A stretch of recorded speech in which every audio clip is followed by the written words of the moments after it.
قل بفضل اللہ وبرحمتہ فبذلك فليفرحوا هو خير مما يجمعون۔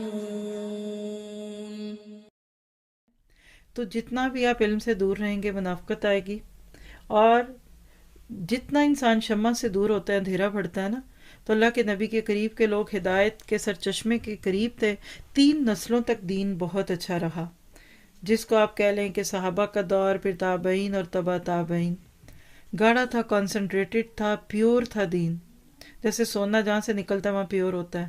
پھر پچھلے لوگ آتے جائیں گے اور ملتے جائیں گے۔ آج آپ اور میں اس دور سے گزر رہے ہیں کہ جو کہہ لیجئے کہ دین کا آخر کا دور نظر آتا ہے۔ آپ کا میرا کام کیا ہے؟ سابقون الاولون بنیے۔ اللہ نے آپ کو بہت نعمتیں دیں، اب آگے بڑھتے جائیے، پچھلے لوگ آگے سے آگے بڑھتے جائیں گے تو نئے لوگوں کو کاموں کا موقع ملتا جائے گا۔ مثلا دیکھیں، جو ساس اپنے ہاتھ سے چمچہ نہ چھوڑے تو بہو کبھی پکائے گی؟